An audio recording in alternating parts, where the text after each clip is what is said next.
Bonjour et bienvenue à ce nouveau webinaire du Réseau Rural National qui sera aujourd'hui consacré à l'agenda rural, donc un webinaire très fortement porté par l'ANCT et qui se composera dans une première partie pendant 1 heure d'intervention. Donc nous aurons tout d'abord Patricia Andriot et Géraldine de Rosier de l'ANCT pour avoir une présentation assez générale de toutes les mesures et de toutes les thématiques qui touchent les acteurs du réseau rural et aussi le FEADER. Et ensuite, nous aurons donc 3 interventions plus techniques, plus de terrain et en tout cas de tête de réseau qui font partie du réseau rural. Donc, tout d'abord, Cédric Svabo, bonjour, de la MRF. Ensuite, une intervention de Maxime Boudezone de l'ADCF, bonjour. Et ensuite, donc, l'intervention de Madame Serre, qui est la directrice générale des services de la communauté de communes du pays de Ker-Pradelles, en Haute-Loire, qui du coup aussi témoignera des avantages et de tout l'intérêt à avoir à s'inscrire dans différentes mesures de l'agenda rural. Avant de commencer et de passer donc la parole à Patricia, je vous rappelle à tous que vous pouvez vous inscrire sur le site internet du Réseau Rural National pour vous identifier sur le carnet d'adresses, pour recevoir toutes nos nouvelles, toutes les conférences organisées et aussi toutes les informations qui concernent l'ensemble des membres du réseau. Et à ce propos, n'hésitez pas donc à nous faire parvenir aussi vos actualités, vos nouvelles, pour qu'on puisse les diffuser sur le site internet. Donc nous allons commencer. Patricia, je te passe la parole et à la fin de cette première partie d'1 heure, donc nous passerons en atelier. Vous aurez alors pas grand-chose à faire. En fait, vous aurez automatiquement l'écran qui basculera sur 2-3 questions d'évaluation sur l'atelier. Et ensuite, donc, nous passerons à la partie atelier, où là, c'est vraiment la partie la plus intéressante et la plus importante aussi pour nous et pour l'évolution des actions. Pour la NCT, cela permettra, et pour le réseau rural, d'avoir aussi votre ressenti, votre retour sur le terrain, sur voilà, comment vous appréhendez l'agenda rural et aussi vos attentes, vos demandes, les thématiques qui vous intéressent le plus. Donc, vraiment, un temps en fait d'échange qui est très important pour nous tous et n'hésitez pas à participer et à le nourrir. Et pendant les interventions, les différentes interventions, n'hésitez pas aussi à mettre des questions sur le chat. À la fin de chaque intervention, nous pourrons prendre 1 ou 2 questions ou sinon au début de l'atelier, nous referons un tour pour voir si vous avez des questions plus particulières pour nos intervenants. Voilà. Patricia, je te laisse commencer la présentation de l'agenda rural. Merci David, bonjour, bonjour à tous. C'est toujours un plaisir pour nous de travailler avec le réseau rural qu'on copilote. Et donc pour vous mettre en bouche, ce qu'on va vous proposer avec Géraldine Desrosiers, donc, et moi-même qui travaillons avec Simone Saillant au sein de l'Agence nationale des collectivités des territoires, l'Agence nationale de la cohésion des territoires, pardon, sur la mission ruralité. On a une collègue qui travaille à mi-temps avec nous, Marina Morès, qui nous a rejoint récemment, donc on n'est pas plus nombreux que ça pour piloter cet agenda rural, mais on y reviendra. Mais je disais, donc pour vous mettre en bouche, on propose d'abord une petite vidéo d'1 minute et demie que vous pouvez retrouver sur YouTube, donc que vous pouvez utiliser vous-même pour en rediffuser ou parler de l'agenda rural. Donc, on vous propose de passer d'abord ce temps de vidéo.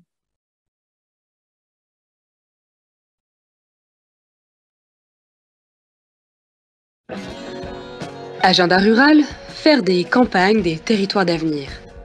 Aujourd'hui, presque 1 Français sur 2 souhaite vivre en zone rurale. Pourtant, à la fin de l'année 2018, la crise des Gilets jaunes a révélé un sentiment d'abandon des territoires ruraux par les pouvoirs publics. À l'issue du grand débat national qui a suivi, le président de la République a annoncé la conception et la mise en œuvre d'un agenda rural. Autrement dit, un plan d'action national en faveur de la ruralité. Pendant plusieurs mois, une mission composée de 5 élus de terrain a travaillé pour formuler des propositions.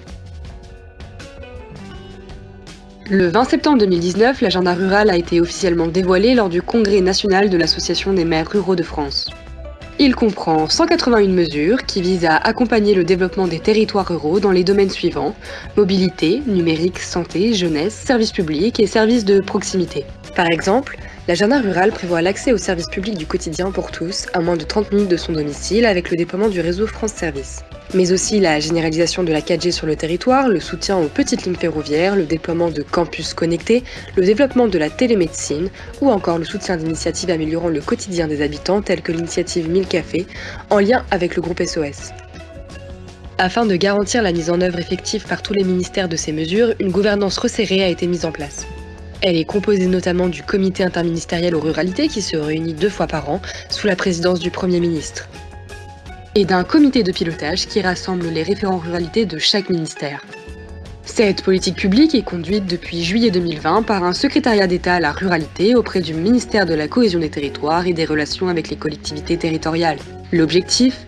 Permettre à chaque citoyen de s'épanouir dans sa vie de famille, dans ses études, dans son travail et dans ses loisirs, quel que soit son lieu de résidence.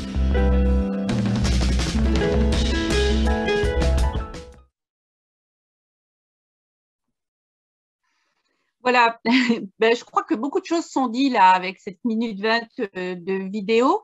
On va néanmoins proposer quelques compléments, mais l'intérêt vraiment de cette séance, enfin de cette session, atelier compris, c'est pas que de faire de la com, c'est à la fois de rendre lisible et de dire ce qui est fait en matière de politique publique autour de la ruralité et ce que constitue l'agenda rural, c'est important, mais c'est aussi et surtout peut-être qu'on échange, puisqu'on est entre acteurs de la ruralité, sur le ressenti qu'on a à ce stade autour de l'agenda rural et les pistes d'amélioration. Enfin, pour nous, ça c'est vraiment important. Voilà, cet échange-là, et donc c'est important qu'on ait cette présentation nationale de notre vision et de l'objectif en fait et de ce qu'on veut faire à travers cet agenda rural, mais c'est aussi important, c'est pour ça que c'est très important d'avoir les témoignages de Maxime et de Cédric qui ont une vision plus objectivée sans doute de comment c'est ressenti, de ce qui va et de ce qui ne va pas, un témoignage de terrain aussi, et puis que les ateliers permettent d'exprimer là où on en est. Parce que peut-être ce qu'il faut dire avant tout, c'est que la réussite, l'indicateur de réussite de cet agenda rural, c'est vraiment le fait que les habitants de territoires ruraux aient le sentiment dépassé, qu'il y a une vraie prise en compte de ces territoires-là, et que ces territoires ne sont pas les oubliés de la République d'une certaine manière, puisque c'est comme ça le dit très bien dans le film, c'est quand même ça le point de départ, qui a été exprimé par la crise des Gilets jaunes, de la naissance de cet agenda, même si c'est le résultat de plein de mesures et d'une maturité qui était déjà dans les tuyaux, voilà. Et donc, il ne s'agit pas, à travers cet agenda rural, ce n'est pas une politique de com, de faire pour faire ou de dire qu'on fait pour la ruralité, c'est vraiment que ça soit ressenti jusque sur le terrain. C'est ça notre objectif. Voilà, donc bon, je ne reviens pas sur pourquoi un agenda rural, puisque c'est expliqué dans le film. Ce que je veux dire juste là-dessus, c'est aussi que ce n'est pas un programme pour la ruralité, ce n'est pas des mesures spécifiques pour la ruralité, c'est vraiment se poser la question à travers toutes les politiques de droit commun, pourquoi il y a ce ressenti que les territoires ruraux, finalement, ça ne leur était pas accessible, et comment faire en sorte qu'elles soient soit adaptées pour les territoires ruraux quand il y a des conditions particulières de déclinaison de ces mesures, soit par des règles législatives, soit par des budgets réservés, mais c'est vraiment de se dire qu'est-ce qu'il faut faire, quels sont les blocages, et du coup, comment dépasser ces blocages, par quel levier, le fait que des politiques publiques de droit commun, on reviendra dessus, mais qui concernent un peu tous les sujets, soient bien accessibles aux territoires ruraux. Alors, pour ça, le levier majeur, c'est sûrement la question de la gouvernance, c'est-à-dire comment on rend cette ruralité lisible et comment on fait en sorte qu'on se pose la question. Donc, il essaie de rappeler dans le film, mais d'abord le fait qu'il y ait un comité interministériel, on pourrait se dire c'est de la comitologie, ça sert à rien. C'est beaucoup plus que ça. Le fait qu'il y ait un secrétaire d'État ruralité nommé, c'est pas anodin, ça permet de porter politiquement les choses et ça compte, y compris pour obtenir des budgets. Ça compte le fait qu'il y ait un comité interministériel, c'est que chaque ministre de tous les sujets, non pas ceux auxquels on pourrait a priori penser, y compris pas ceux auxquels on pourrait penser, se sentent concernés par une politique territoriale. C'est vraiment ça, je pense, le message qui est important à faire passer. Par exemple, en ce moment, on a des discussions avec le ministère de la Défense assez intéressantes parce que le ministère de la Défense a des implantations en termes d'emploi assez fortes dans des territoires ruraux et ça compte. On a des sujets avec eux et on est en train de creuser ça. Donc, vous voyez, c'est vraiment tous les sujets et on est vraiment en interface avec l'ensemble des ministères. L'autre élément clé de la gouvernance qu'il faut avoir en tête, c'est que sont nommés ou sont en cours de nomination, mais aujourd'hui on a au moins 2/3 des départements qui sont couverts, des référents ruralité départementaux, donc qui sont en préfecture, c'est soit des sous-préfets, des secrétaires généraux de préfecture, parfois des DT, mais ça veut dire qu'il y a une personne, un monsieur ou une madame ruralité dans chaque département. Et là aussi, on voit qu'on a un interlocuteur et que ça change un peu la donne, de la même manière que chaque département nous fait remonter une feuille de route de la ruralité. C'est pas, on veut pas un programme spécifique, mais ça oblige à se poser la question de, bah ouais, dans notre département, qu'est-ce qu'on fait pour la ruralité, quels sont les enjeux spécifiques et comment mettre l'accent sur ces questions-là.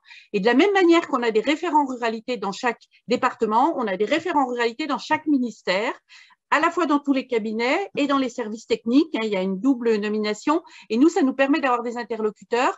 Et il y a même quelques ministères comme la culture, l'éducation nationale qui ont bougé leur organigramme, leur organisation pour que les territoires soient pris en compte. Alors, ça ne veut pas dire que tout est pris en compte et que tout s'améliore d'un claquement de doigts et qu'on n'a plus de problème de fermeture d'école ou de désertification médicale, qu'on s'entende bien, mais au moins on a des interlocuteurs et ça met le sujet sur la table. Voilà. La dernière chose aussi pour introduire, qu'on peut peut-être dire, c'est qu'au sein de l'agenda rural, il y a à travers cette volonté de se dire comment on prend en compte la ruralité dans l'ensemble des politiques publiques, il y a 3 fils conducteurs. Il y a la question d'une reconnaissance de la ruralité, mais je pense que Cédric en reparlera parce que c'est un combat important qu'a mené la MRF et je pense extrêmement utile, qui n'est pas tout à fait achevé, mais n'empêche qu'on a déjà une nouvelle définition de la ruralité qui s'appuie sur la grille communale de densité, qui change un peu les choses parce que ça veut dire que les territoires ruraux ne sont plus définis en creux des villes, mais sont définis en propre pour leurs caractéristiques propres, même si ça reste à aller au bout de cette démarche. Je viens de le dire, le fait qu'il y ait des référents ruralité dans les ministères et les préfectures, c'est intéressant. Il y a eu une prolongation des zones de revitalisation rurale jusqu'au 31 décembre 2022. Donc, il y a cette logique-là de dire comment on rend lisible la ruralité. Le deuxième objectif ou fil conducteur, c'est l'amélioration de la vie quotidienne, des habitants ruraux, c'est dit dans le film.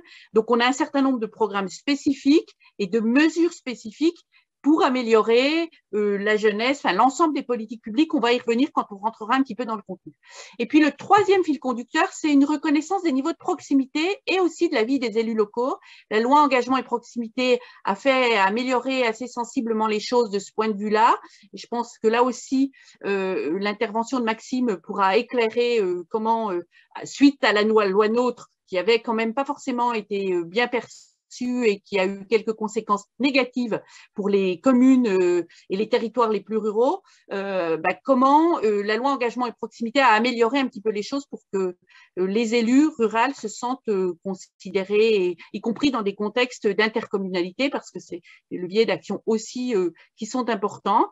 Mais c'est aussi que quand des niveaux de décision peuvent être pris au niveau local, ce soit le cas. On en reparlera, mais c'est par exemple la question de la prise de compétences par les intercos sur la loi mobilité. Voilà. Donc, c'est pour vous montrer un petit peu quels sont les fils conducteurs et l'esprit de cet agenda rural, l'ADN de cet agenda rural avant de rentrer dans le contenu. Tout dernier point, parce qu'on est dans un webinaire du réseau rural européen et qu'on est donc dans une séquence de voir dont l'objet c'est la valorisation et la raison d'être du FEADER. L'agenda rural n'est pas complètement déconnecté des fonds européens et pas complètement déconnecté du FEADER, même pas du tout déconnecté. Alors les liens sont de plusieurs ordres. Bon, d'abord, l'agenda rural, c'est un concept européen. Avant de parler d'agenda rural français, on parlait d'agenda rural. L'idée est venue de l'échelle européenne. Il y a un agenda rural européen qui finalement n'a pas encore tellement pris corps, même si la présidence portugaise, la commission s'attelle à le réactualiser et qu'on fera des propositions aussi pour que dans la présidence française, qui sera au premier semestre 2022, il y ait une vraie visibilité de la ruralité et de l'agenda rural. Voilà, donc l'idée est une origine européenne. Et puis, je pense qu'on à en reparler dans la séance, mais un vecteur important de cet agenda rural, ce sera les CRTE, les contrats de relance et de transition écologique, et la notion de projet de territoire, qui est quand même un peu dans l'ADN d'intervention de la NCT. Et ce projet de territoire, il vient beaucoup et il doit beaucoup à leader. Donc, il ne faut quand même pas perdre de vue qu'on sort de 20 ans quasi de politique publique, où finalement, le bras armé de la politique d'État, c'était quand même en faveur de la ruralité. Il y avait plein de mesures de droit quand même, mais sans lisibilité particulière. Et la seule mesure vraiment lisible sur la ruralité, c'est leader quand même. Et le fil conducteur sur la ruralité était leader. Et du coup, on est de toute cette histoire-là aussi. Il y a un certain nombre, dans les 181 mesures, il y a 4 ou 5 mesures qui concernent les fonds européens et la prise en compte de la ruralité dans le FEADER notamment. Donc, c'est vraiment aussi un sujet pris en compte, hein, le fait que les fonds européens contribuent à la ruralité. Alors, on est en pleine discussion de la future programmation, donc on ne sait pas encore ce qui va en être, et on connaît les sujets, notamment sur l'avenir de la prise en compte de la ruralité dans le FEADER, que leader restera à 5%, mais c'est quand même une bagarre pour que les programmes ruraux et les fonds ruraux restent importants dans le FEADER compte tenu de la prise de la part agricole et des enjeux sur la PAC par ailleurs. Pour autant, j'ai fait une erreur là dans le PowerPoint, c'est une tradition qui s'esquisse déjà dans la programmation future à travers l'objectif 5 du FEDER et pas du FEADER, c'est une erreur. Une Europe plus proche des citoyens où il y a des fonds dédiés à la ruralité possibles dans le FEDER, dans cette programmation, ce qui est quand même une nouveauté pas tout à fait anodine. Bon, donc voilà, et il faut quand même pas du tout minimiser le fait que pas mal de fonds européens sont au service de la ruralité. Donc j'ai dit en quelles conditions avec le FEDER, mais FEDER FSE contribue par des équipements d'infrastructures à des financements de territoires ruraux. Le plan de relance européen, s'il finit par être signé et validé, mais ce qui semble se dessiner pour les jours à venir, profitera aussi aux territoires ruraux de la même manière que le plan de relance national profite aux territoires ruraux. On est en train d'essayer d'évaluer à quel montant, mais il y a eu 5 milliards d'annoncés. Et puis, il ne faut pas oublier qu'il y a des programmes européens spécifiques qui concernent la ruralité. J'ai pensé à Smart Villages, à Interreg, à Erasmus, qui ont des actions spécifiques et qui prennent en compte de manière spécifique les territoires ruraux. Donc voilà un petit peu pour ce premier balayage. Je vais laisser la parole à Géraldine pour plus rentrer dans le contenu de l'agenda rural. Ouais, merci, merci. Mais je pense que j'ai peut-être pas besoin du PowerPoint, Patricia. Voilà. Bon, Patricia a dit j'ai déjà beaucoup de choses, alors je vais essayer de vous donner beaucoup d'informations en peu de temps sans trop vous saouler. Comme l'a dit Patricia, l'agenda rural, finalement, beaucoup d'entre vous ne connaissent pas le terme agenda rural. C'est d'abord un intégrateur. C'est un intégrateur politique publique. Et nous, notre travail, c'est de faire que ces politiques publiques s'appliquent aux territoires ruraux, mobilisent des financements spécifiques pour les territoires ruraux et fassent des actions spécifiques pour les territoires ruraux avec des résultats. Donc, comme elle l'a dit, dans l'agenda rural, il y a au moins 2 programmes qui sont très connus, France Service et puis Petite Ville de demain, qui commencent déjà à avoir des résultats assez significatifs. L'idée des France Service, c'est en effet d'avoir des services à moins de 30 minutes de chez soi et qui mobilisent des services publics, peut-être même en nombre plus important que ce qu'il y avait avant. Petite Ville de demain, donc c'est un programme aussi ambitieux aujourd'hui. Il y a plus de 1600 villes qui sont retenues dans ce programme. Mais voilà, c'est pas que ça. Et donc, on mobilise les différents ministères dans le cadre de leur politique en faveur de la ruralité sur énormément d'axes. Donc, je vais en développer 4 ou 5. Moi, je voudrais parler surtout du numérique parce que aujourd'hui, l'attractivité des territoires, elle passe beaucoup par le numérique, que ce soit pour l'installation d'entreprises, que ce soit pour l'installation de télétravailleurs, hein, dont on parle beaucoup, que ce soit pour le confort et la qualité de vie aussi.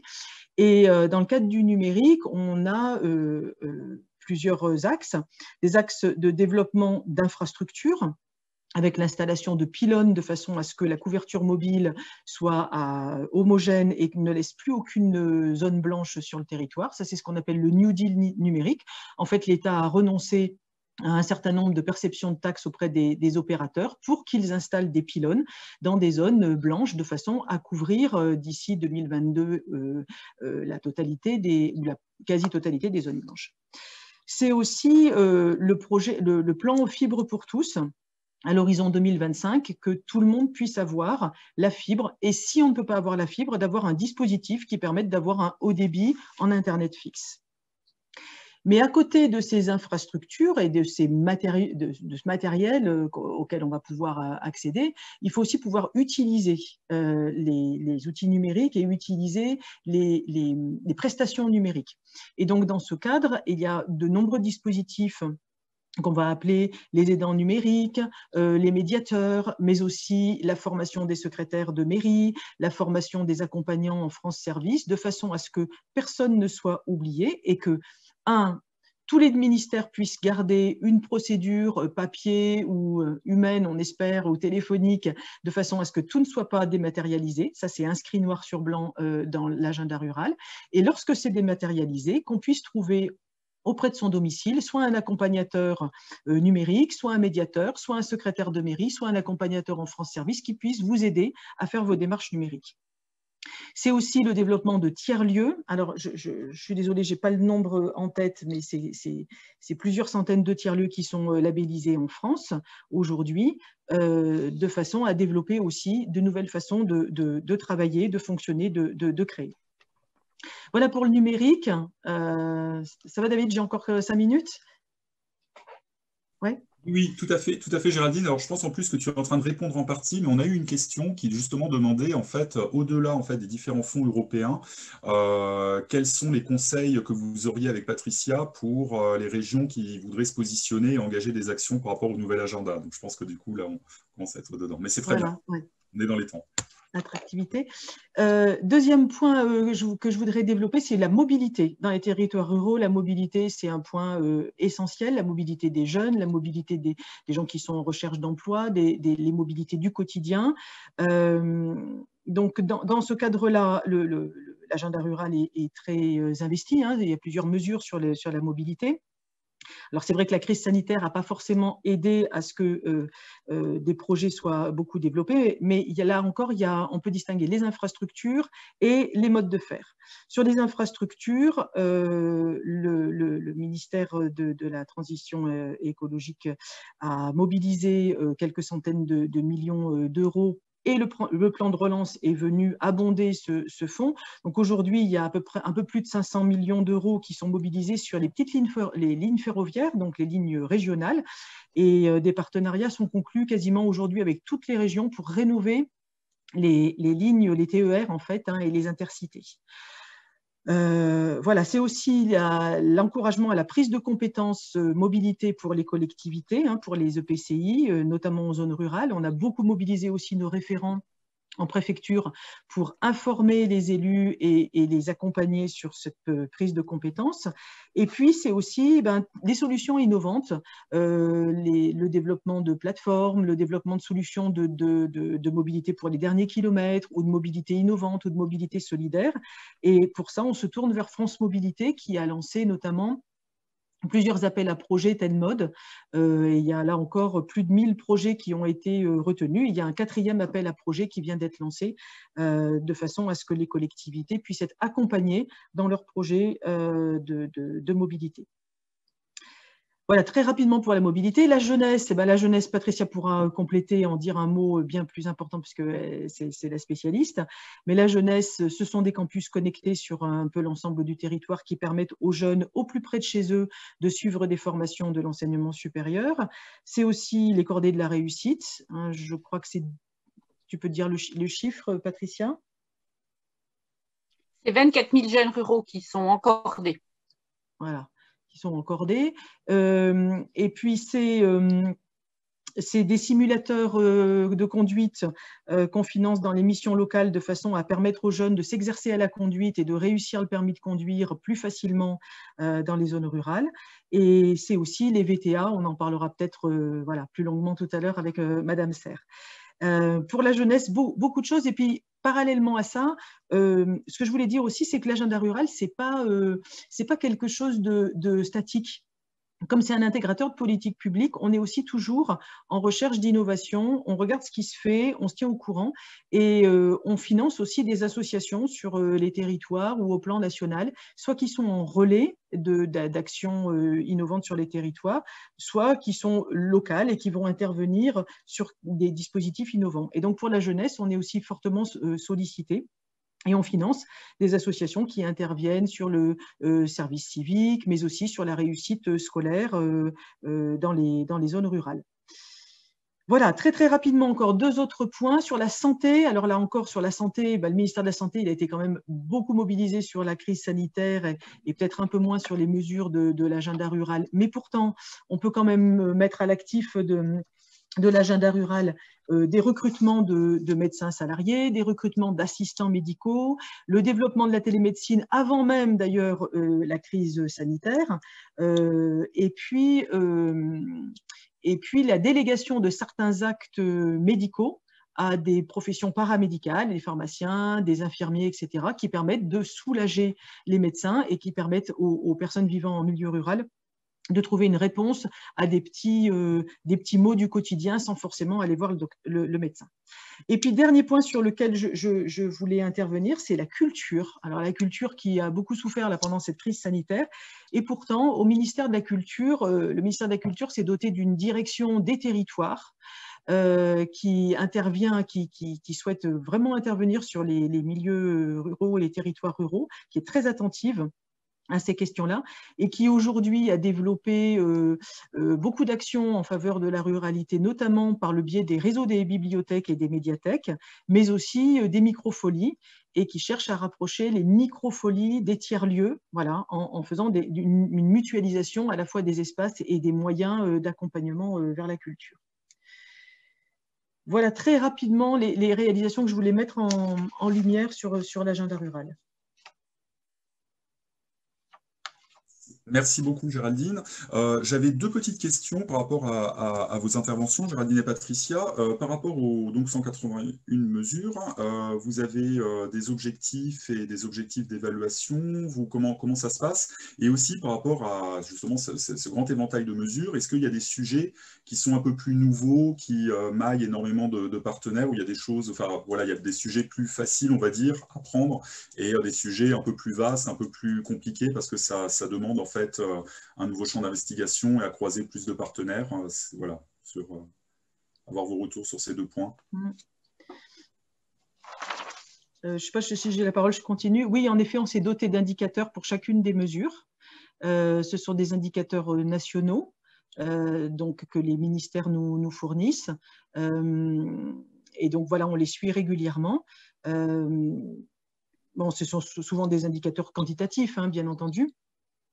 Quant à la deuxième question, c'est un peu compliqué d'y répondre parce que je pense qu'il y a des mesures qui sont véritablement interministérielles, puis il y a des mesures qui sont portées par un ministère. Donc évidemment, les mesures interministérielles sont un peu plus complexes à mettre en œuvre. Alors je pense par exemple à une mesure qu'on essaye de mettre en œuvre et qui trouve un peu sa limite, c'est la mesure 47. Qui est une mesure visant à faire connaître les métiers en tension dans les zones rurales. Et donc ça relève de plusieurs ministères. Et il se trouve qu'il y a déjà des dispositifs qui existent, notamment un jeune, un emploi, etc. Et donc c'est une mesure qui peut-être va être un petit peu réexaminée, reformée, de façon à évoluer. Quand elle a été conçue en 2019, elle était conçue d'une certaine façon. Aujourd'hui, il y a d'autres dispositifs qui existent et qui peuvent contribuer à l'atteinte des objectifs de cette mesure. Donc, peut-être qu'on va la repenser autrement ou la repenser peut-être plus largement. Voilà, je pense surtout à celle-ci. Patricia, merci. Si tu veux compléter. Ouais, ce que j'aurais envie de dire, c'est qu'on ressent bien qu'il y a des ministères qui jouent plus ou moins le jeu quand même. Il y a des ministères où on sent que, je pense que ils ont aussi été affectés quand même par la crise des gilets jaunes et puis centre d'impression, donc qui se sont vraiment interrogés en profondeur, au-delà de l'aiguillon qu'on peut être, pour se dire, ouais, qu'est-ce qu'on fait pour les territoires, sur l'approche territoriale, plus presque que la ruralité. Et puis, il y en a d'autres où on sent qu'ils nous répondent poliment, qu'ils font le minimum, mais que ce n'est pas complètement leur sujet. On ne dénoncera personne, surtout dans ce webinaire. Mais voilà, on sent quand même cette différence d'approche. Donc voilà, puis il y a de tout. Il y a aussi des ministères qui sont très adroits pour mettre en avant quelques mesures, mais le piège dans lequel il ne faut pas qu'on soit, c'est sur les mesures cosmétiques. C'est-à-dire mais je pense que nos collègues de la DCF ou de la MRF le pointeront mieux que nous. C'est-à-dire on nous met en avant des mesures ou des chiffres, mais qui finalement ne touchent pas les cœurs des sujets de changement, quoi. Donc ça, c'est des choses, des points de vigilance. Alors ce qu'il faut peut-être savoir, qu'on n'a pas évoqué, c'est que pour préparer, c'est pour ça que les comités interministériels aux ruralités sont importants, parce que pour les préparer, on a des bilatérales avec chaque ministère en amont et on est en train de discuter de sortes de feuilles de route, comme on a des feuilles de route départementales, on a des feuilles de route ministérielles. Et en fait, ça a un intérêt ça permet aussi, ça nous permet de voir quel est l'état d'avancement des ministères, mais ça a permis aussi de réentrer certains sujets qui ne sont pas des mesures proprement dites de l'agenda rural, mais qui pour autant sont des sujets intéressants parce qu'ils touchent la ruralité au cœur. Par exemple, sur l'éducation, la question des territoires éducatifs, qui n'est pas une mesure de l'agenda rural, mais qui est un sujet sur lequel on discute avec l'éducation nationale. Donc, ça permet quand même d'avoir un vrai balayage à 180 degrés de ces sujets. Merci beaucoup, Patricia et Géraldine, donc, pour cette présentation. Maintenant, on va pouvoir avoir un regard donc, de deux structures membres du réseau rural national et aussi d'une collectivité. Donc, on va commencer par vous, Cédric Svabo, donc, de la MRF, de l'Association des maires ruraux de France. Alors, il faut rebrancher votre micro, Cédric. C'est assez classique, mais ça marche tous les jours.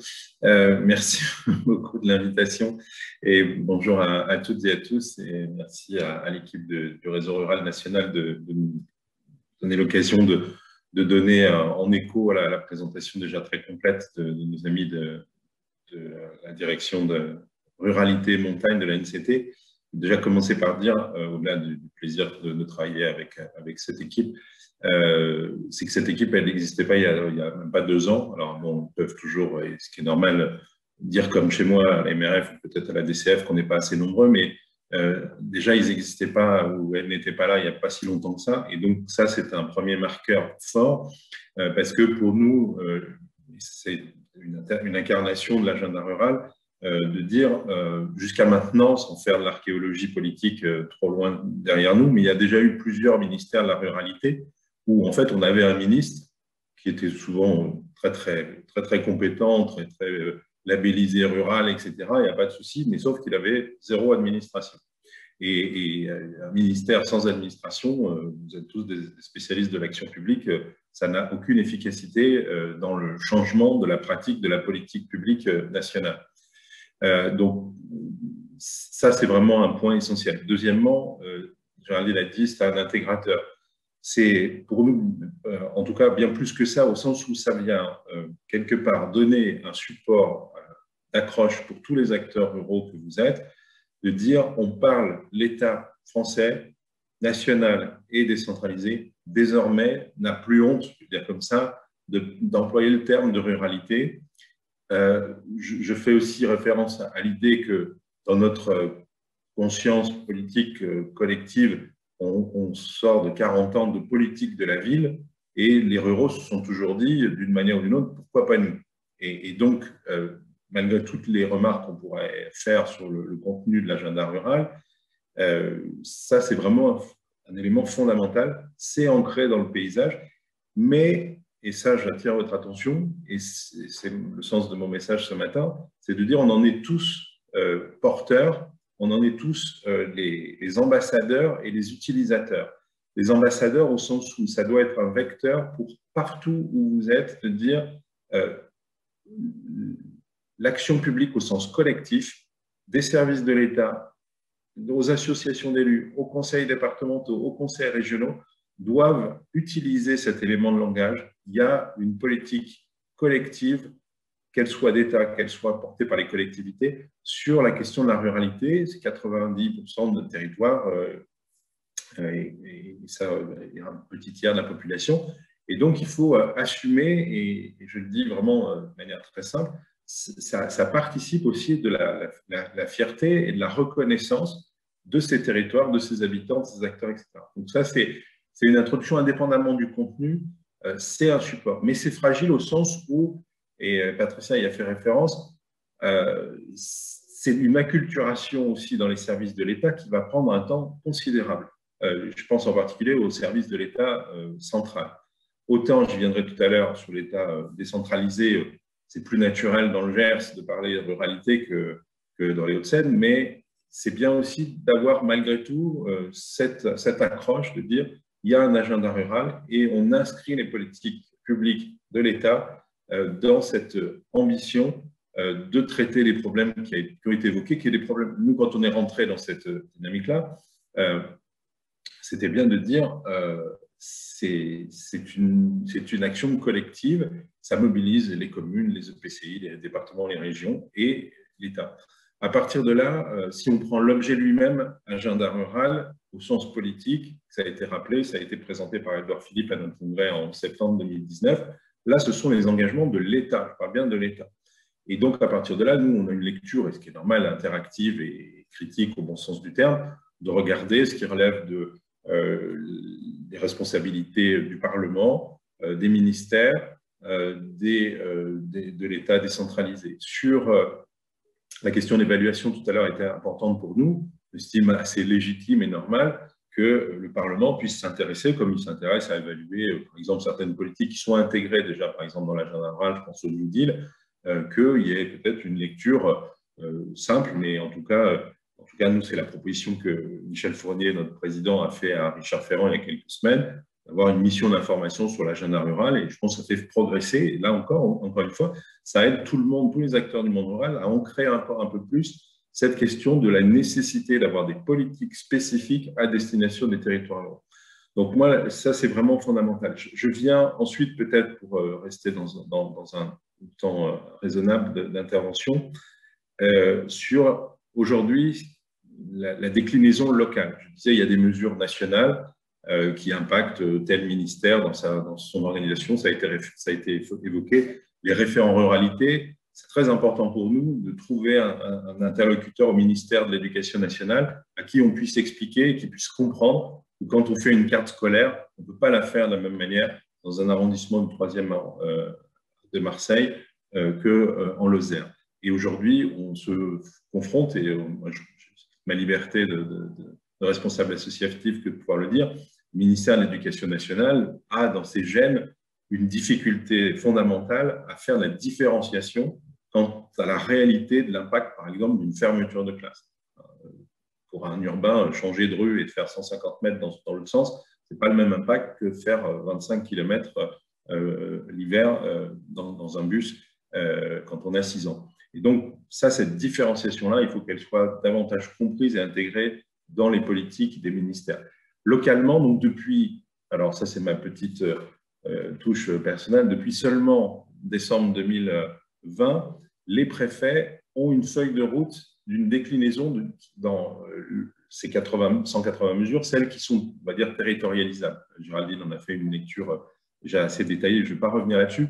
Là aussi, moi, je vous appelle et je vous invite, tous ceux qui écoutaient cette visio, à vous saisir et à des interpellants positifs des préfets, donc normalement un référent ruralité dans chaque préfecture. Je sais que c'est une matière vive, donc ça bouge, c'est vivant, ce qui est normal, il y a des gens qui arrivent, des gens qui partent. L'important, c'est qu'on puisse construire à partir de ça un dialogue local qui implique tous les acteurs ruraux. Et nous, quelque part, on l'avait fait, il y a déjà très longtemps, on avait fait les états généraux de la ruralité, on avait mobilisé les foyers ruraux, les MFR, etc. Et quelque part, aujourd'hui, l'existence d'un agenda rural départemental, je veux dire, puisque c'est à cette maille-là, il doit là aussi être pris prétexte par tous les acteurs intéressés par le développement du monde rural pour interpeller le préfet et ce référent ruralité en disant, voilà, on construit ensemble collectivement, nous, nos fédérations départementales sont associées dès le début avec d'autres acteurs, donc on essaye de jouer ce côté un peu mécano, on regarde, on passe la liste des actions qui sont territorialisables et on regarde celles qu'on peut peut-être prioriser, celles qui sont vraiment urgentes. Ça a été évoqué, les sujets clés de la vie quotidienne des ruraux, vous les connaissez aussi bien que moi, voire mieux, la santé, la mobilité, l'économie, l'emploi, etc., et la culture, évidemment aussi. Tous ces sujets-là doivent être passés au tamis et regarder qu'est-ce qu'on met en face, c'est quoi les politiques publiques et c'est quoi qu'on fait en plus pour résoudre ces problèmes. Donc moi, c'est vraiment une invitation très vive et très forte de prendre prétexte de ce nouveau contexte que crée l'agenda rural, de la présence, et ça a été aussi souligné, d'un ministère délégué à la ruralité et d'un ministre qui, effectivement, est très énergique et très motivé, très mobilisé, qui fait énormément de sorties sur les territoires pour expliquer. Il y a plein de sujets et donc nous, on est aussi dans cette logique constructive de se dire, par exemple, ça a été, je recite le New Deal, ça va jamais assez vite, on le sait, c'est compliqué, les opérateurs ne nous aident pas beaucoup, mais là aussi, il faut peut-être qu'on travaille davantage avec l'État dans les équipes relais départementales.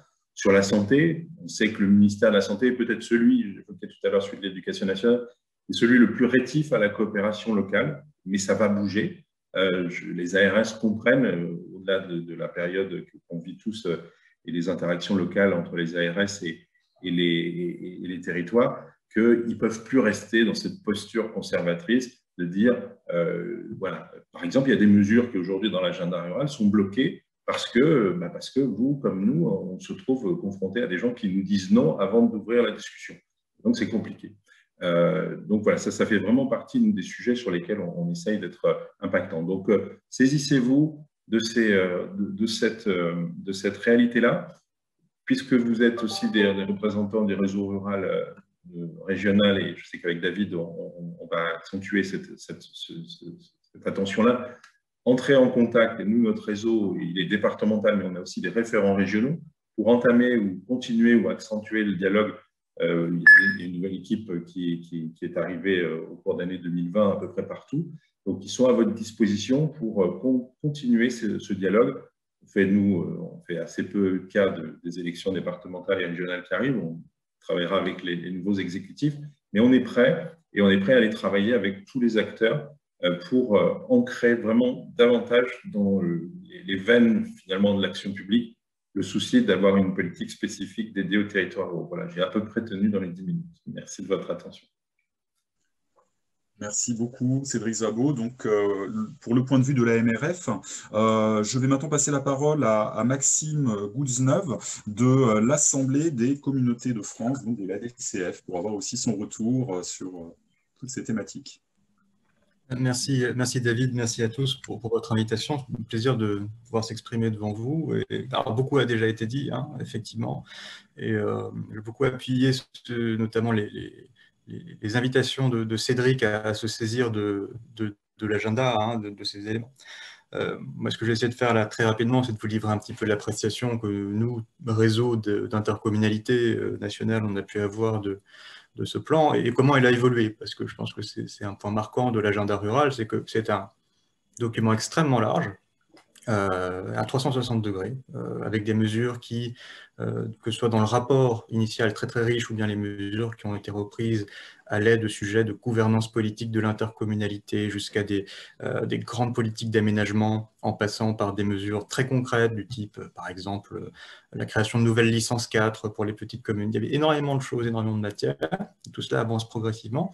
Et puis, c'était accroché aussi dans l'agenda rural, des mesures qui étaient déjà en gestation ou en cours d'évolution et qui sont rentrées dedans. Donc, il y a pas mal d'éléments qui étaient préparés dans le cadre de la loi engagement et proximité, dans le cadre de la loi Élan. Et puis, il y en aura sans doute encore d'autres. Tout cela continue à avancer. Les choses continuent à évoluer.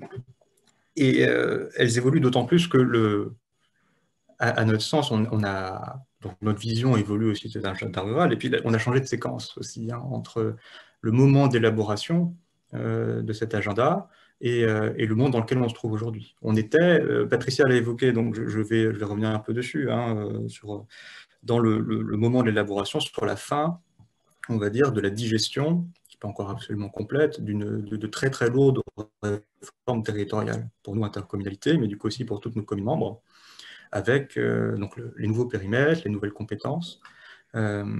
Et effectivement, hein, ça a été noté, Patricia l'a dit, des difficultés de gouvernance, hein, très clair. Les fusions ne s'étaient pas bien passées dans tous les territoires, et en particulier des petites communes rurales, celles qui étaient les moins bien représentées dans les conseils communautaires, pouvaient se trouver voilà, prises en faux dans leur nouvelle intercommunalité.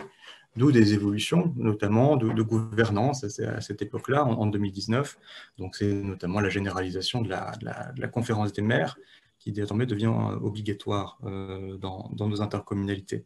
Bah, c'est des éléments politiques, mais après, il y a beaucoup d'autres choses qui nous a marqué, nous, particulièrement, c'est que l'agenda rural, dans toutes ses composantes, il a permis, au moins en premier lieu au niveau central, au niveau de l'État, une très forte mobilisation.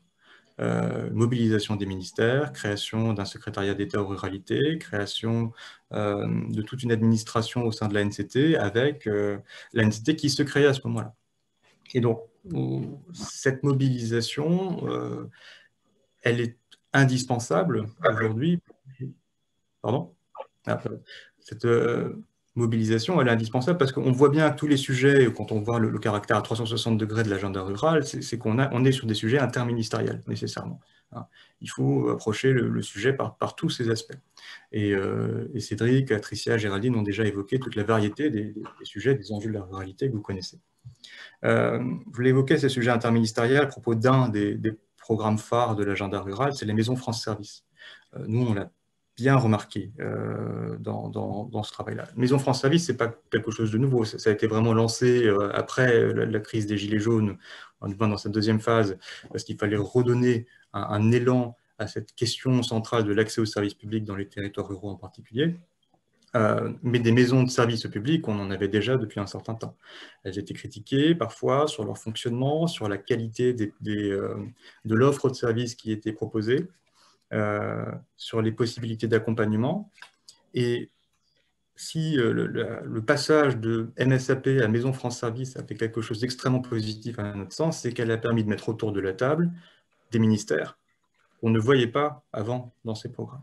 On va notamment penser à l'intérieur, mais aussi à la justice, récemment à l'action sociale et la santé, qui s'intéressent de plus en plus à ces maisons France Service et qui donc viennent étoffer la gamme des offres que les habitants pourront trouver dans ces équipements.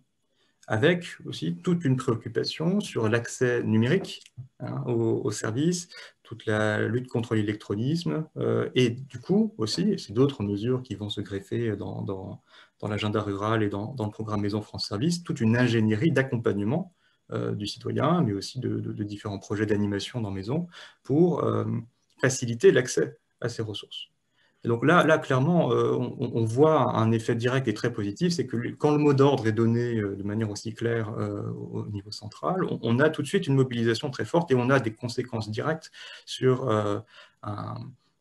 des services étoffés. J'avais le retour d'une communauté adhérente chez nous il y a quelques semaines sur sa maison France Service, qui disait que la majorité aujourd'hui des demandes de citoyens dans sa maison concernaient des titres qui habituellement étaient délivrés en préfecture. Il y a une vraie demande d'État, il y a une vraie demande de ce type de service dans les territoires.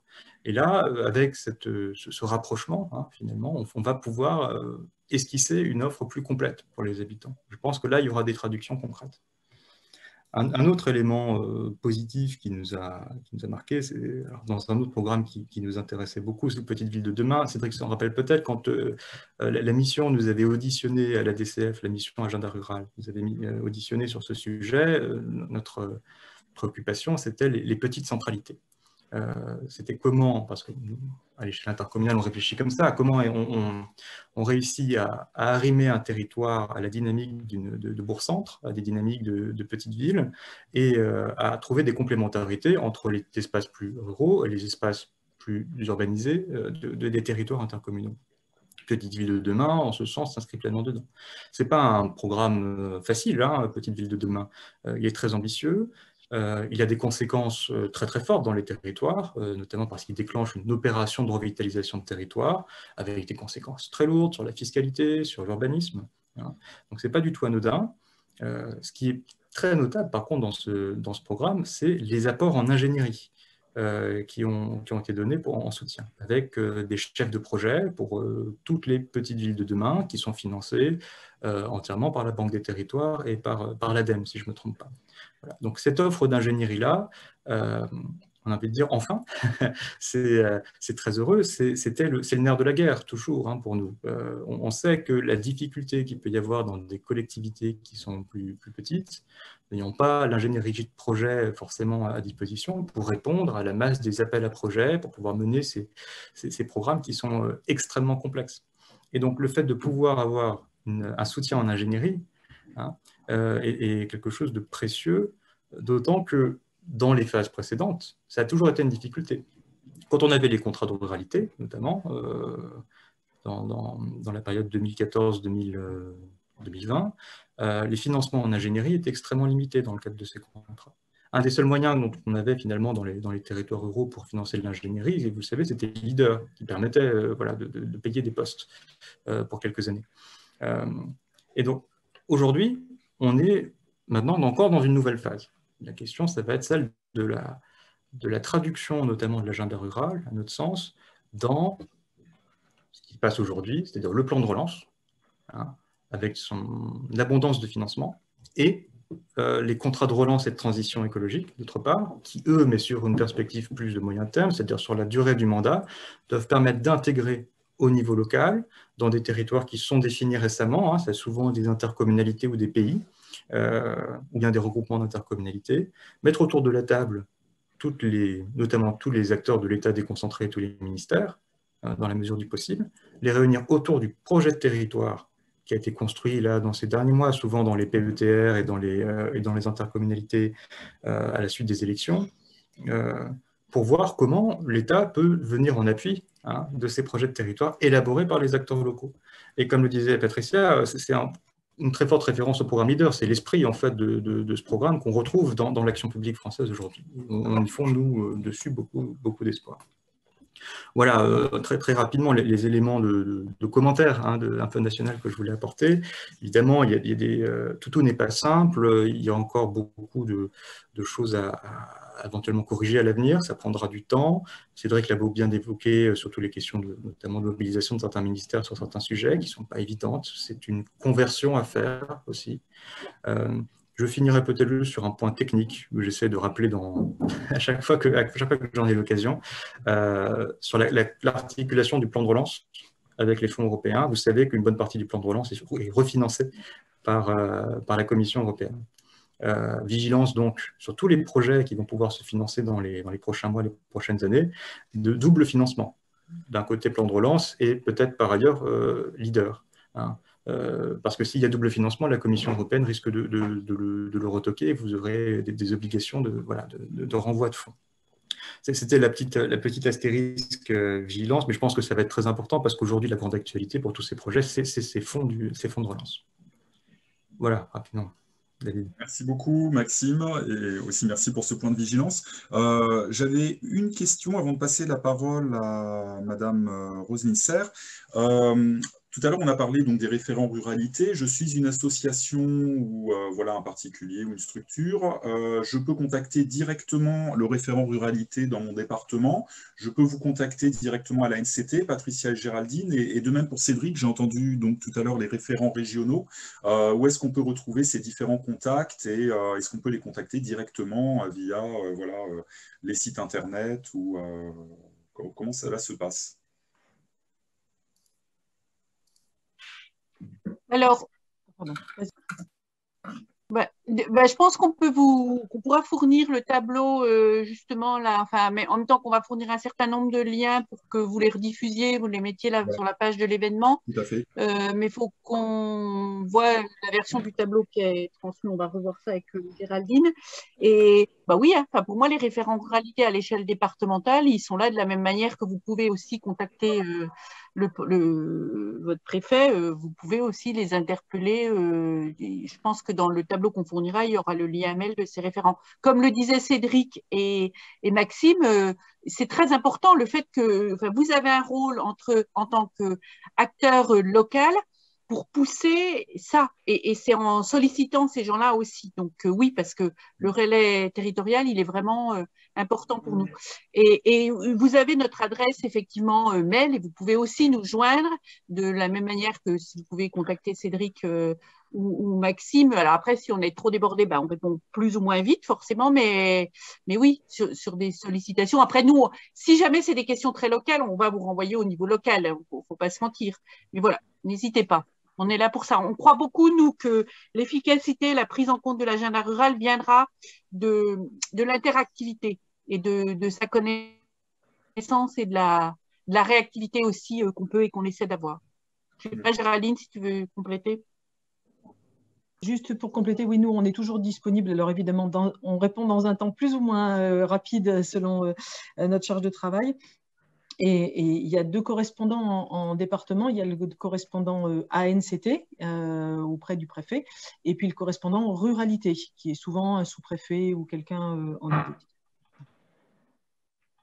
Merci pour ces informations donc, que nous mettrons en ligne sur la page du Réseau Rural National. Dans la partie des webinaires, vous retrouverez en fait les différents contacts et mails pour vous rapprocher d'eux. Madame Serre, donc, je vous laisse intervenir pour avoir vraiment donc, du coup, un témoignage de terrain des Hautes-Alpes, de Haute-Loire, pardon. Voilà, je vous laisse la parole. Donc, bonjour et merci de me donner cette tribune pour vous faire le retour de l'expérience d'une toute petite communauté de communes. Donc, nous sommes la plus petite communauté de communes de la région Haut-Rhin. Nous sommes situés au sud-est de la région Haut-Rhin. Je sais pas, j'avais transmis une petite carte, mais bon, peu importe. 5272 habitants, 20 communes, 4 bourgs-centres, 374 km², 14 habitants au kilomètre carré, donc nous sommes de vrais ruraux. Pour vous, donc le siège de la communauté de communes est à Costaro. Bon, pour situer un petit peu la communauté de communes, on la reconnaît peut-être par la lentille verte du puits, qui doit plus parler que notre nom ou notre siège, puisque la lentille verte du puits a une AOP, et la communauté de communes, c'est le berceau de l'AOP de la lentille, donc un vaste plateau, 2 vallées, donc des ruraux, et une communauté de communes, donc 5200 habitants, ça veut dire pas beaucoup d'ingénierie, malgré tout de nombreuses compétences, au-delà des compétences obligatoires, des services mis en place pour les habitants, des services qui sont appréciés, des services mutualisés avec les communes, par exemple un service technique. Des moyens et peu de moyens et malgré tout du dynamisme au travers d'actions engagées. Donc, nous avons adopté un PLUI le 4 février dernier. Nous avons des contractualisations actuellement en cours, une EAC, éducation artistique culturelle, une CTG, convention triennale globale de services aux familles signée avec la CAF, un cours de négociation avec le département, donc autour de l'action sociale. Alors, nous avons effectivement mobilisé et mobilisons des mesures issues de l'agenda rural. Donc, nous avons 4 bourgs-centres qui ont été, les 4% de notre territoire qui ont été labellisés Petite Ville de demain. Donc, la convention est en cours de signature avec l'idée de recruter un chef de projet. Nous avons également un projet de maison France Service qui va être présenté à la labellisation. Ce seront 3 antennes sur le territoire. Là aussi, nous avons été accompagnés. Notre correspondant préfecture nous a fait bénéficier de l'accompagnement des PIMS. Nous avons été retenus dans le cadre de l'appel à projet conseiller numérique et nous avons enfin un CRTE à l'échelle de notre territoire qui est en cours. Donc, pour mener tout ça, on a besoin d'ingénierie. Donc, la communauté de communes, elle est plutôt relativement récente. Elle date de 2001. Elle est issue de la fusion de 2 SICTOM. Donc, la DGS que je suis est là depuis le début. Nous avons un périmètre qui n'a quasiment pas bougé avec les changements de périmètre. Nous avons intégré simplement 2 communes et donc nous avons une stabilité de nos effectifs. J'ai démarré cette Comcom avec un agent de développement, nous avons participé à cette co-construction et donc 20 ans de travail sur ce territoire, des services qui se sont étoffés, donc des recrutements, des chefs de service qui sont arrivés. Une constante, nous avons besoin d'ingénierie qualifiée pour mener à bien nos projets. Donc, sur les services que nous avons mis en place, nous recrutons généralement au niveau Bac+4.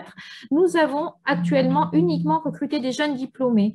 Donc, lorsque les services se constituaient, ce n'était pas trop un souci de recruter le jeune diplômé. Aujourd'hui, en 2021, quand l'agent de développement qui a co-construit la communauté de communes s'en va, on a un poste qui est ouvert, on recherche de l'ingénierie un petit peu qualifiée, certes, mais avec de l'expérience, et on n'arrive pas à recruter. Donc, un profil d'une candidate, jeune diplômée, nous intéresse, mais on se dit elle est quand même un peu loin du poste. Alors, c'est Sarah qui est à côté de moi, je ne sais pas si vous la voyez. Donc, dans le même temps, le dispositif VTA, on en entend parler. On sollicite la préfecture en leur disant est-ce qu'on peut être éligible au VTA. Donc, les missions que nous attendons sur ce VTA, c'est effectivement une veille en matière d'appel à projet, le suivi des appels à projet et manifestation d'intérêt, l'aide à l'élaboration de CRTE et puis des missions plus particulièrement en termes d'urbanisme, d'économie et d'aménagement rural. Donc, on se renseigne auprès de notre correspondant, ça c'est le 26 avril, on appelle notre préfecture, on leur demande comment ça peut se passer.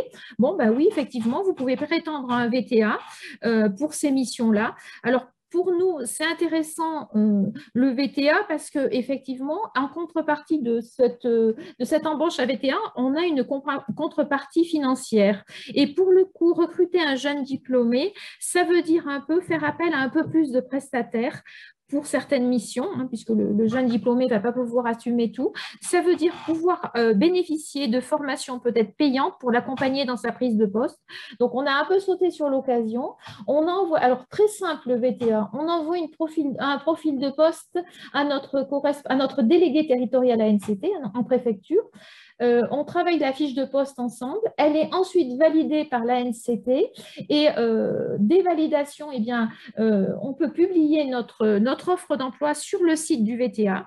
Le candidat doit être candidaté sur la plateforme VTA et lorsqu'on a choisi notre candidat, donc en l'occurrence là elle était un peu choisie par avance, hein, on propose la candidature à l'administration et dès qu'on a leur validation, hein, ils vérifient effectivement la disponibilité financière, on peut recruter. Donc chez nous, on prend un premier contact le 26 avril et le 17 mai, notre VTA est en poste. Donc moi, je ne peux que me féliciter d'avoir été aussi bien accompagnée tant par les gens de l'État, hein, que ce soit qui vraiment m'ont aidé dans les rédactions, qui m'ont fait des retours, que par finalement la prime qui nous est attribuée pour pouvoir effectivement optimiser cette prise de poste, parce que le VTA aussi bénéficie d'un tutorat.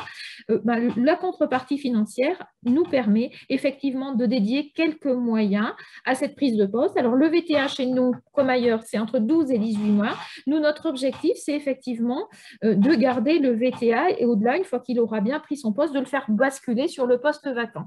Parce qu'en territoire rural, tel que le nôtre, l'ingénierie est un problème. Donc, il faut trouver des fonds, effectivement, pour avoir de l'ingénierie, mais au-delà, il faut recruter. Et on n'est pas si attractif que ça.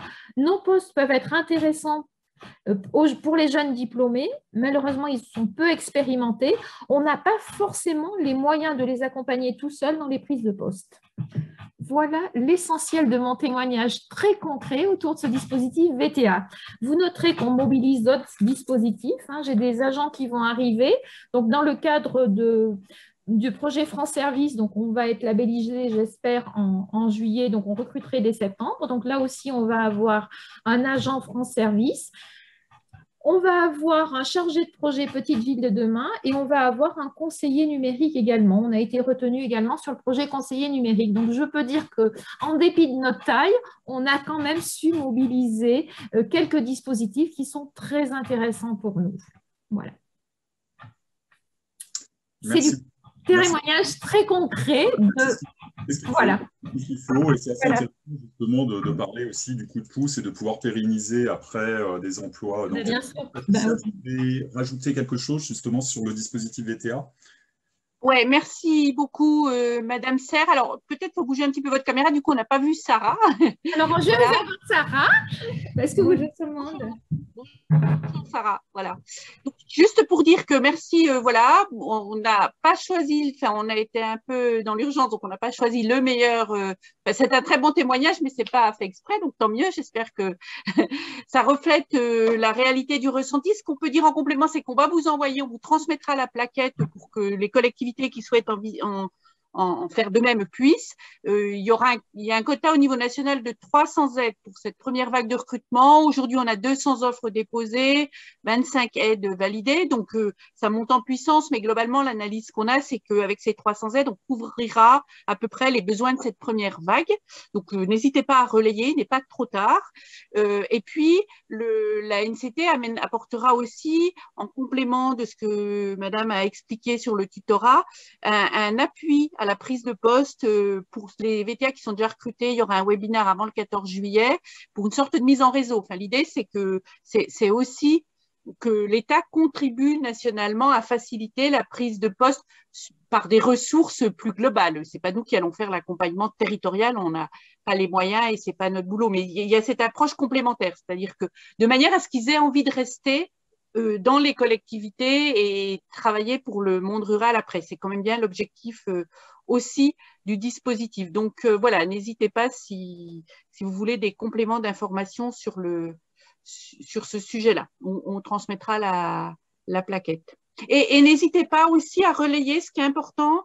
Là, on est dans un cas, et vous n'êtes pas la seule, et c'est tout à fait possible, vous pressentiez quelqu'un, et c'est très bien, mais il ne faut pas hésiter pour les collectivités qui recrutent à diffuser aussi dans leur propre réseau. La diffusion via la plateforme, et c'est du coup aussi relayé sur le site Un jeune, une solution, mais c'est bien, surtout pour les collectivités les plus rurales, qu'elles relaient la proposition d'offres dans leur propre réseau, dans les réseaux de jeunes pour trouver aussi des étudiants. Diplômés, jeunes diplômés, voilà. Merci beaucoup Patricia pour ce complément d'information. Donc nous allons maintenant passer à la partie atelier. Alors comme nous sommes un petit peu nombreux et surtout pour pouvoir permettre à chacun de bien s'exprimer dans des petits groupes, nous allons faire 2 ateliers différents. Bon, on va et 1 de L à Z sur l'atelier 2 et après on avisera sur le coup. Nous sommes divisés sur les 2 ateliers. L'important, c'est vraiment d'avoir vos participations, comme le disait Patricia tout à l'heure, aussi d'avoir votre retour, vos ressentis sur le terrain. C'est des choses qui peuvent vraiment aussi beaucoup nous aider à réajuster les choses. Et vous aurez donc, une fois qu'on aura coupé cette partie plénière, l'affichage d'un petit questionnaire, mais il y a 2-3 questions, et c'est seulement après avoir rempli cette partie-là que vous pourrez accéder aux ateliers. Donc je vous dis à dans 5 minutes pour passer à la partie vraiment échange. Et je vous remercie à tous pour votre participation. Et Patricia, je crois que tu voulais rajouter quelque chose. Oui. Non, juste une question. On ne se retrouve pas à la fin? Non, oui. En plénière. À la fin des ateliers, c'est la fin du webinaire. Donc là, on a terminé la partie plénière et nous passons aux ateliers. Donc, je vous remercie à tous. Dans le public, pour information, on a beaucoup de personnes qui travaillent dans des GAL, des PNR, des collectivités. On a aussi des têtes de réseaux d'associations et des réseaux ruraux régionaux. Voilà. Donc, je vous dis à tout de suite et merci encore à tous et à bientôt pour un prochain webinaire du réseau rural national. Merci, au revoir. Merci, au revoir.